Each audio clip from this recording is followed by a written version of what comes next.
Oke, Assalamualaikum warahmatullahi wabarakatuh. Apa kabarnya pemirsa? Kembali saya Zia Ul Hikmah menyapa Anda dalam program talk show tematik yang pada episode kali ini kita akan membahas seputar berwisata di tengah pandemi COVID-19. Nah, ngomong-ngomong soal berwisata di tengah pandemi ya, tentu saja antara nikmat gak nikmat gitu. Karena kan memang harusnya waktu yang kita pergunakan untuk berwisata gitu ya dengan keluarga, tapi di sisi lain kita juga harus tetap waspada nih dengan adanya COVID-19 yang terus mengintai. Nah, kemudian seperti apa yang harus dilakukan oleh pengunjung agar tetap aman dan juga nyaman saat melakukan ataupun saat berwisata di tengah pandemi COVID-19? Saat ini saya sudah berada dengan salah satu narasumber yang tentunya akan menjelaskan banyak sekali ya soal berwisata di tengah pandemi ini. Nah, dia ini adalah pengunjungnya langsung dan juga seorang travel blogger. Nah, di samping saya sudah ada Niken Mukoginta. Kita sapa dulu. Apa kabar Niken? Luar biasa. Oke Niken, kan pada awal masa pandemi ya, kita tahu bersama memang ada yang namanya lockdown, ada juga PSBB dan itu memang menuntut tempat-tempat wisata untuk tutup. Kemudian akhirnya pada saat new normal itu perlahan-lahan dibuka kembali. Nah, apakah Niken ini sudah ada niat untuk saya mau coba untuk traveling lagi atau seperti apa Niken? Ada niat banget. Sebenarnya karena memang sebelum pandemi ini, Niken sudah ada rencana bulan Maret sebenarnya untuk jalan-jalan lagi, untuk traveling lagi. Cuma memang terpaksa di cancel semuanya.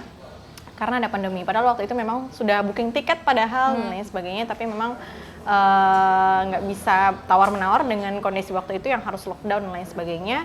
Tapi kalau saat ini, kalau ditanya ada rencana lagi, pasti ada rencana lagi. Bahkan barangkali akhir tahun ini akan berangkat gitu. Oke, berarti saat mulai ada beberapa tempat wisata yang dibuka, sampai saat ini belum memutuskan untuk kembali melakukan traveling? Belum, soalnya kalau di dalam pikiran Niken traveling itu pasti harus keluar dari Gorontalo gitu ya. Kalau tempat-tempat wisata yang ada di Gorontalo beberapa ada yang Niken datangi walaupun di tengah pandemi gitu. Tapi kalau misalnya yang jalan jauh ke Jawa, ke Sumatera dan lain sebagainya masih belum sejauh ini sejak awal tahun 2020. Sudah sejauh mana sih Niken? Perginya paling jauh kemana Niken? Kemana ya paling jauh ya? Belitung kali ya. Belitung. Nah, antara Belitung atau pokoknya kalau dari Gorontalo, Sumatera itu paling jauh Padang Panjang, terus ke Belitung. Itu sih sebenarnya yang paling jauh yang Niken tahu. Yang paling jauh ya? Yang sebenarnya paling Niken suka nih lebih kemana gitu? Mungkin mengunjungi hiking atau mungkin lebih suka ke pantai atau? Kalau sejauh ini Niken mendaki. Mendaki ya, lebih suka mendaki dan sebenarnya kalau misalnya wisata kota juga suka, tapi lebih ke monumen-monumen bersejarah. Jadi ke tempat-tempat bersejarah Niken lebih suka itu. Nah, ketika mulai dibukanya tempat-tempat wisata, apakah sudah mencoba untuk mau iseng-iseng mau pengen lihat dulu misal kemana lah yang paling dekat, mungkin ke wisata sawah, mungkin kan di Gorontalo memang lagi hype sekali seperti itu. Apa mungkin sudah mencoba? Sebenarnya kalau di Gorontalo beberapa kali sudah mencoba dan ya ada perbedaan sih sebenarnya dari sebelum pandemi dan sesudah pandemi. Memang di dalam tempat-tempat wisata yang ada di Gorontalo, khususnya tempat wisata yang ada di kota ya, kayak misalnya Benteng Otanaha dan lain sebagainya, itu memang protokol kesehatan sangat luar biasa. Iya, karena memang sebelumnya kan tidak ada kayak kewajiban yang harus menggunakan masker, cuci tangan sebelum masuk tempat wisata dan lain sebagainya, tapi itu semua sudah berlaku sejak new normal ini, sejak kenormalan baru ini diberlakukan. Jadi memang ada perbedaan dan memang sebenarnya untuk kita-kita yang suka jalan-jalan, untuk kita-kita yang suka nongki dan lain sebagainya, itu ya perlu untuk menyesuaikan diri dengan itu sih sebenarnya. Nah, menurut Niken sendiri nih, apakah lebih nyaman berwisata di kondisi pandemi saat ini? Karena kan mengingat memang cuma sedikit orang yang datang, terus juga lebih leluasa, lebih lenggang seperti itu. Iya. Sebenarnya ada plus minusnya. Jadi kalau misalnya jalan-jalan sebelum pandemi kan lebih leluasa aja, nggak perlu pakai masker, bisa menghirup udara segar dengan leluasa, nggak perlu ada tekanan-tekanan bahwa kita harus cuci tangan sebelum masuk dan lain sebagainya, nggak ada kewajiban-kewajiban seperti itu. Tapi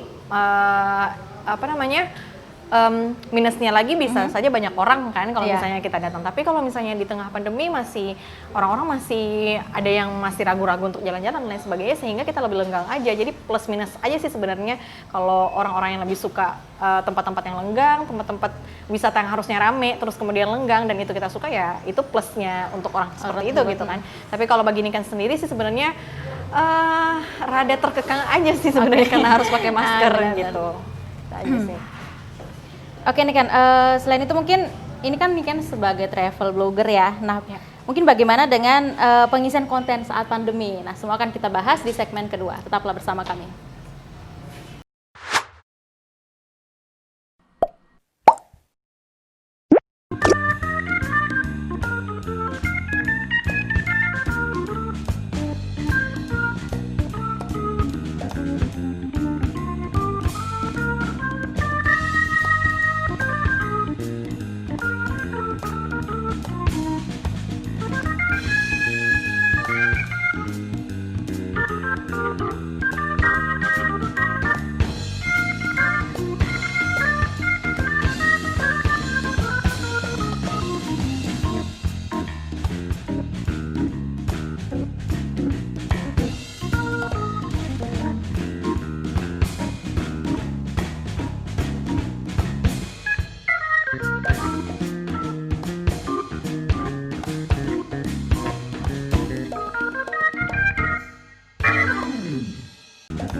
Oke, baiklah, Anda masih bersama kami untuk melanjutkan segmen yang pertama tadi ya. Oke, ini kan sebagai travel blogger ya. Apakah mungkin ada kendala saat pengisian konten? Sebab kan memang travel blogger emang harus ada konten yang harus diisi seperti itu. Apa mungkin ada kendalanya? Sebenarnya kalau soal kendala sih tidak bisa disebut kendala, karena kalau misalnya Niken sebagai travel blogger sih ini bukan profesi gitu. Ini hanya hobinya Niken untuk mengisi blog sepanjang perjalanan gitu. Setiap ada perjalanan-perjalanan yang Niken lakukan, Niken menulis untuk itu gitu. Jadi nggak ada kendala yang berarti kalau misalnya bisa dibilang. Tapi memang Niken tetap berusaha untuk mengisi blog yang Niken punya gitu, walaupun itu menggunakan materi-materi dari perjalanan-perjalanan yang Niken yang sebelumnya. Jadi kalau misalnya sebelumnya kan Niken lebih banyak menceritakan soal perjalanan, gimana Niken sampai ke sini, terus apa yang Niken dapati, siapa saja yang Niken temui dan lain sebagainya, itu yang Niken ceritakan. Tapi karena pandemi ini, jadi Niken lebih mengambil angle-angle yang lain. Jadi kayak perjalanan ke Semeru kemarin misalnya, Niken sudah naikkan tuh di blog soal perjalanan ke Semeru, bagaimana hiruk pikuk dan lain sebagainya gitu. Tapi kemudian ketika pandemi ini Niken ambil angle lain, apa sih sebenarnya indah dari Semeru, khusus untuk itu gitu. Jadi gitu ya, khusus untuk itu gitu. Jadi apa namanya, istilahnya tulisan-tulisan yang tidak habis dimakan waktu gitu. Jadi bukan soal yang perjalanan dan sebagainya. Jadi lebih ke bagaimana Niken memformulasikan kembali perjalanan-perjalanan yang Niken sudah lakukan sebelumnya, kemudian Niken tuliskan kembali dengan angle-angle yang lain, gitu sih. Atau mungkin mungkin itu apakah memang ada jadwal untuk penguploadan sendiri gitu, harus minggu sekali atau dua minggu sekali, atau mungkin ya terserah Niken kapan aja? Kalau sejauh ini Niken masih terserah Niken, karena ini masih belum profesi, jadi memang suka-suka Niken gitu untuk mengunggahnya kapan. Cuma memang karena Niken suka menulis aja, jadi itu kayak rutin banget. Maksudnya nggak ada jadwal yang memang pakem harus upload ini. Tapi memang Niken rutin untuk menulis karena memang suka aja ya. Itu jadi sarana healing gitu aja, ya hobi gitu sih. Oke, nah apakah mungkin ada jadwal sejauh ini yang tertunda atau mungkin planning? Biasanya saya setiap minggu tuh mendaki ke sini, tapi akhirnya pas pandemi ini memang benar-benar di rumah. Itu apakah seperti itu? Ada banget. Jadi memang Niken itu kan kalau apa ya, kalau traveling itu nih kan pasti setiap setahun sekali, tapi jalannya sampai 3 bulan gitu. Travelingnya seperti itu. Jadi paling sedikit lah 45 hari gitu kalau jalan-jalan. Nah, memang tahun ini sama sekali nggak kemana-mana gitu. Dan memang rencananya waktu kemarin setelah selesai Ramadan itu udah berangkat harusnya gitu kan. Cuma memang karena pandemi ya tertunda. Dan waktu itu memang planningnya adalah mau ke Gunung Gede Pangrango yang ada di Jawa Barat. Dan itu sudah ada planningnya semua, dari gunung itu kemana dan lain sebagainya, mulai dari transportasi sampai biayanya udah ada itinerary semuanya gitu. Jadi memang di cancel terpaksa dan mengubah jadwal jalan-jalan, tapi ya mau gimana lagi, udah di tengah pandemi gitu kan, jadi tinggal menyesuaikan aja. Jadi Niken sih rencananya itinerary yang kemarin Niken buat itu akan Niken lakukan di akhir tahun ini atau paling lambat awal tahun depan gitu. Nah, apakah dengan traveling ini kan tadi sudah dibilang ya, traveling sampai 3 bulan lamanya. Nah, itu apakah mengganggu pekerjaan utama nih? Tidak sama sekali, karena kan kebetulan Niken kan kerjanya kan sebagai editor kan, terus terima tulisan berita gitu, dari wartawan-wartawan, dan itu tinggal ngedit aja, dan dari mana aja itu bisa gitu, selama itu ada koneksi internet. Kecuali ini kan pasti izin tuh, kalau misalnya naik gunung gitu kan, tapi kan selama 3 bulan itu nggak tiap hari di gunung terus gitu kan, pasti kan cuma 3 sampai 5 hari pasti di gunung, nah itu pasti izin gitu ke pihak kantor gitu sih sebenarnya, jadi nggak mengganggu sama sekali untuk perjalanannya.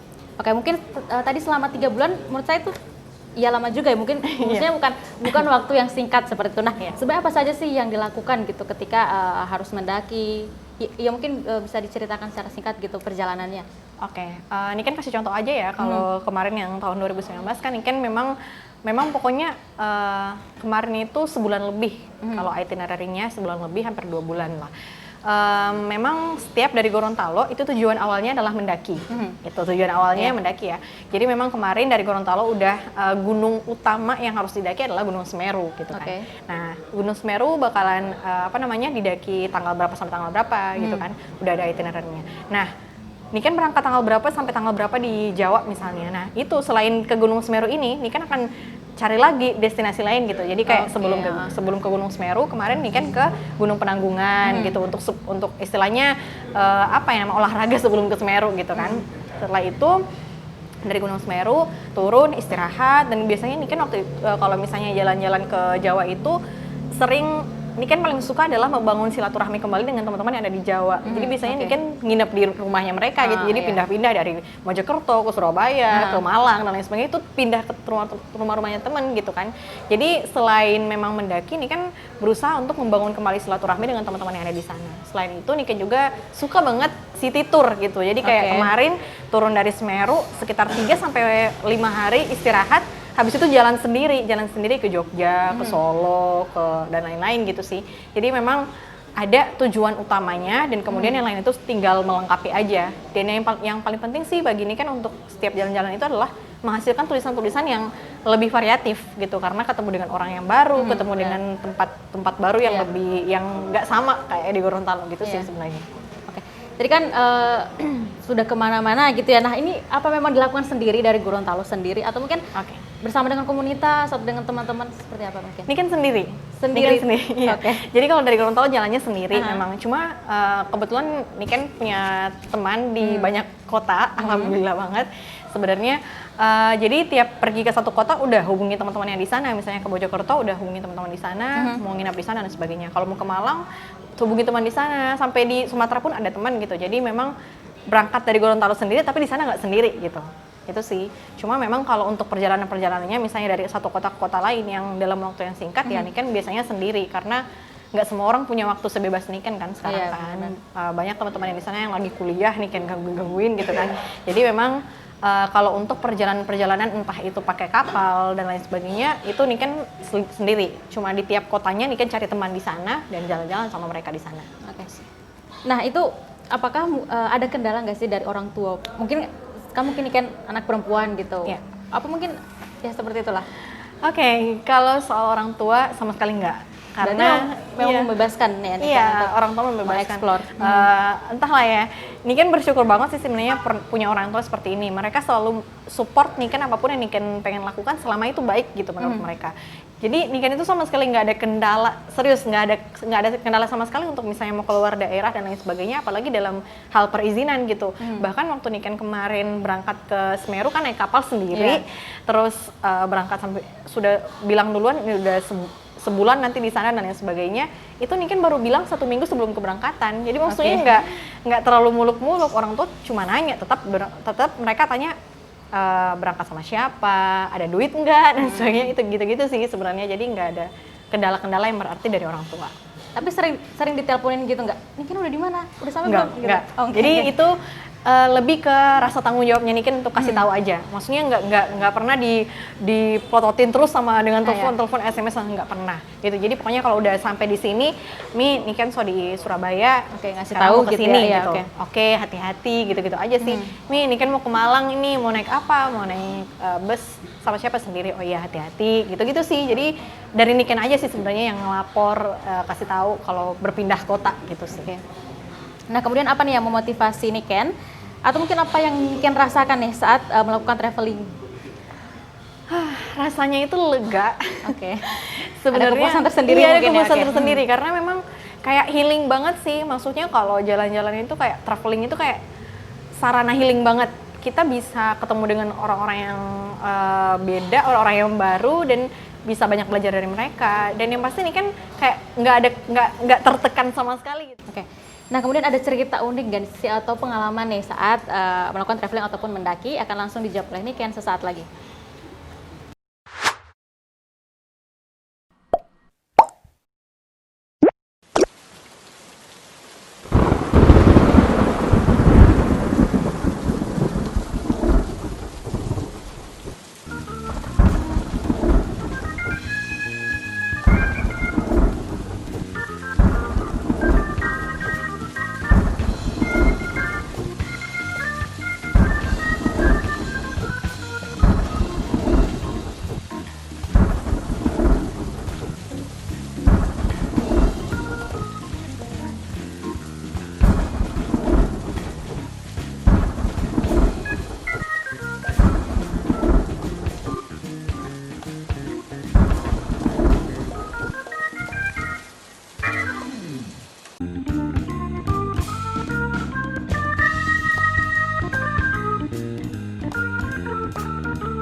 Oke, Anda masih bersama kami melanjutkan segmen sebelumnya ya. Mungkin apa nih yang memotivasi Niken atau apa yang Niken rasakan saat melakukan traveling itu sendiri? Sebenarnya lebih ke lega aja.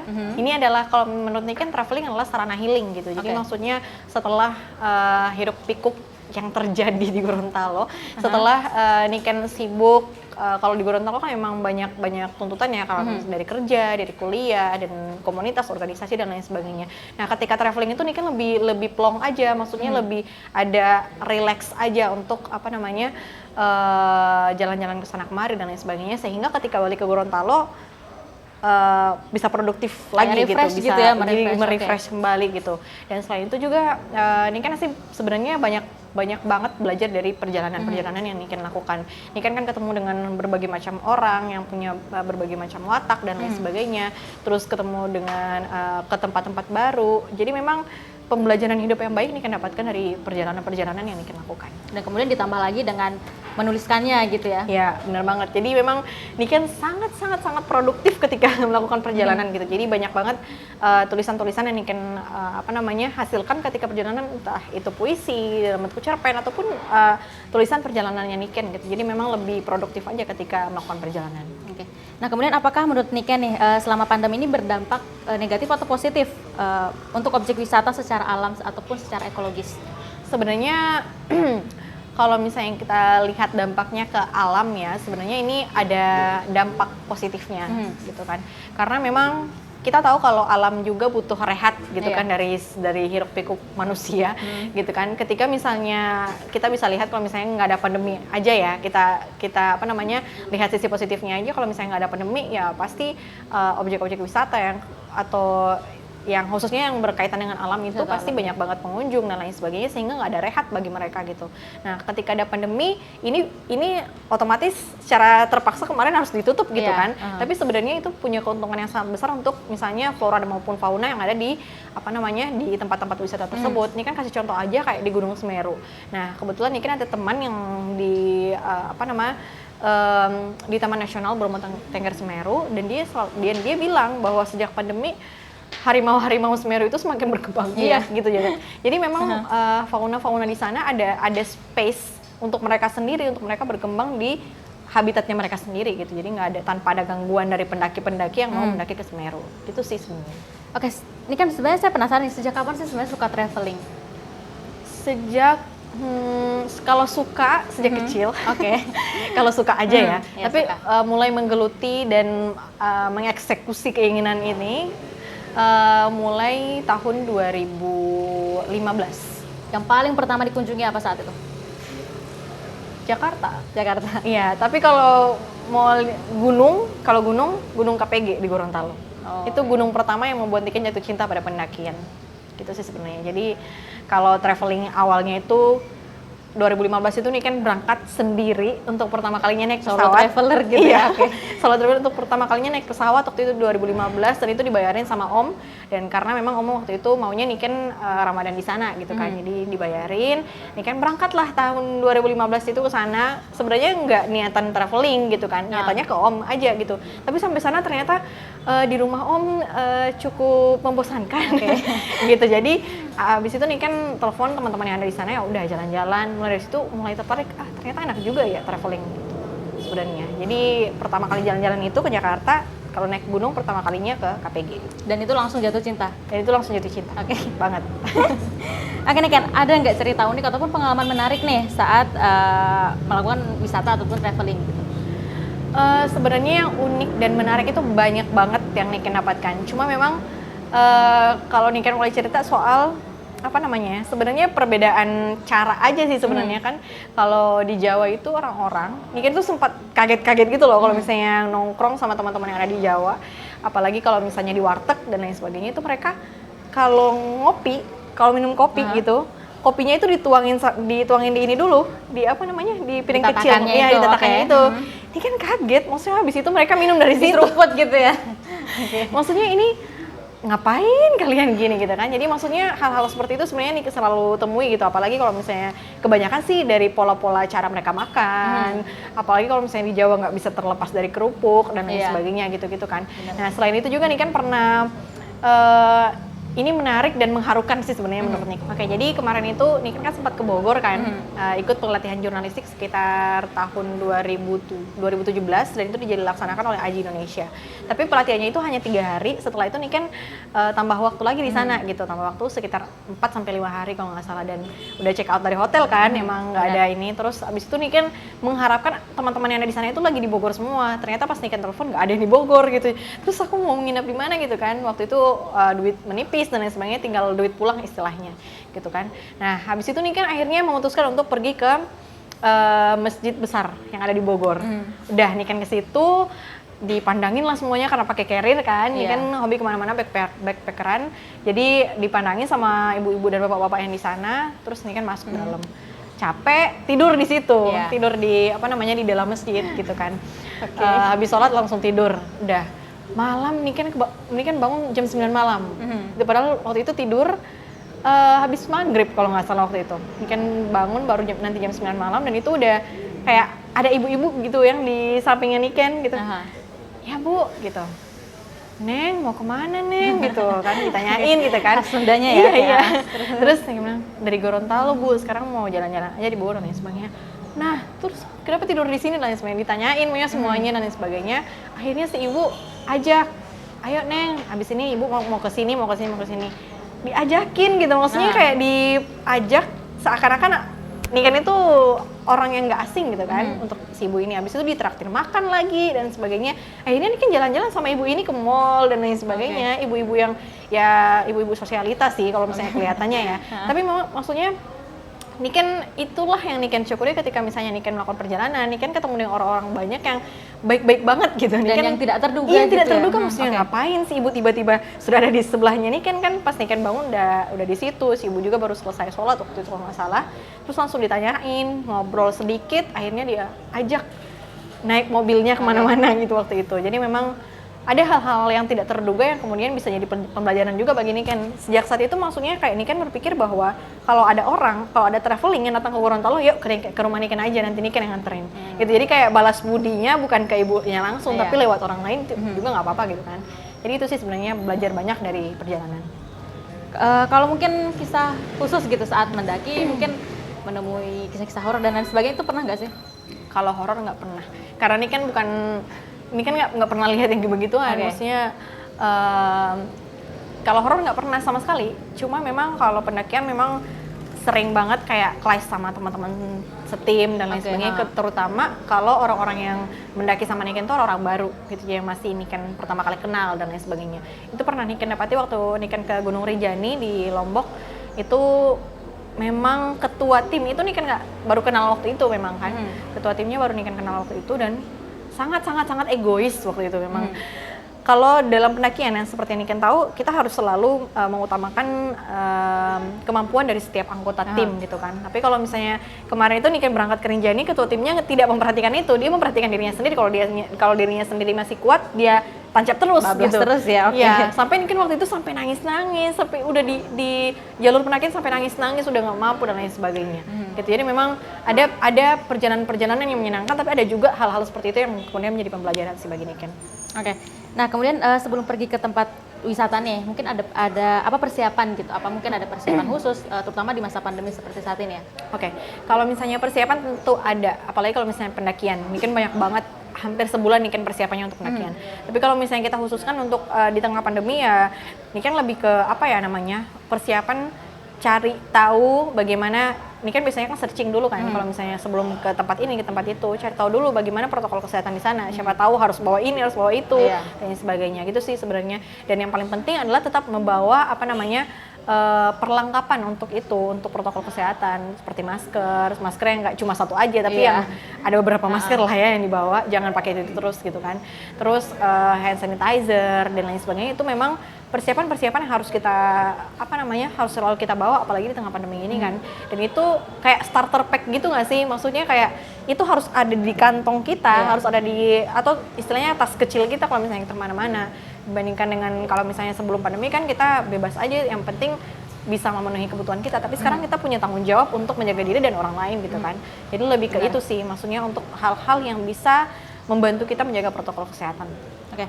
Nah, terus untuk tips nih ke masyarakat agar tetap aman dan juga nyaman saat berwisata. Mungkin kan tidak harus berwisata mendaki, nggak harus mungkin cuma untuk ke tempat-tempat wisata yang di sekitar rumah kayak gitu. Seperti apa? Untuk tetap aman dan nyaman untuk berwisata sih sebenarnya kembali lagi ke protokol kesehatan kalau di tengah pandemi ini kan. Jadi pertama searching dulu dah. Kalau misalnya kita mau kemana, kalau misalnya kita mau ke pulau ini, pulau itu, atau mungkin tempat-tempat wisata yang ada di kota gitu kan, kita searching dulu apa sih sebenarnya harus kita persiapkan, khususnya yang berkaitan dengan protokol kesehatan ketika kita masuk ke sana gitu. Apakah ada kan beberapa yang misalnya harus bawa, apalagi kalau misalnya tempat wisata yang besar, mungkin ada yang harus bawa surat keterangan kesehatan dan sebagainya, itu searching dulu gitu. Terus yang kedua, biar aman dan nyaman ya tetap bawa starter pack yang tadi, yang kayak hand sanitizer, masker, dan lain sebagainya gitu. Hand sanitizer jangan cuma yang gel doang, tapi juga yang apa ya namanya, semprot gitu, biar kalau misalnya ada barang-barang baru yang kita dapatkan atau yang kita beli, kita bisa langsung semprot dan lain sebagainya gitu. Dan yang ketiga sih sebenarnya tetap patuh terhadap protokol kesehatan biar aman dan nyaman. Jangan sampai kita berencana untuk ke tempat wisata itu buat bersenang-senang bersama keluarga atau pasangan dan lain sebagainya, tapi sampai sana karena kita tidak mematuhi protokol kesehatan, kita malah diusir gitu kan. Jadi itu nggak enak banget gitu. Jadi tetap apa namanya, saling menghargai dan selalu patuh terhadap protokol kesehatan. Ya benar ya, tadi tetap patuhi protokol kesehatan 3M dengan mencuci tangan, memakai masker, dan juga menjaga jarak. Dan yang penting ya, pastikan kita sebelum melakukan wisata, itu kita pastikan dulu diri kita ini sehat apa enggak gitu. Kemudian kita bisa melakukan wisata ataupun ya hanya sekedar mungkin pergi ke tempat-tempat yang berada di sekeliling rumah. Oke baik, terima kasih Niken atas waktunya sudah mau berbincang-bincang santai ya dengan saya sore hari ini. Baiklah pemirsa, terima kasih atas perhatian Anda dan sampai jumpa di episode selanjutnya.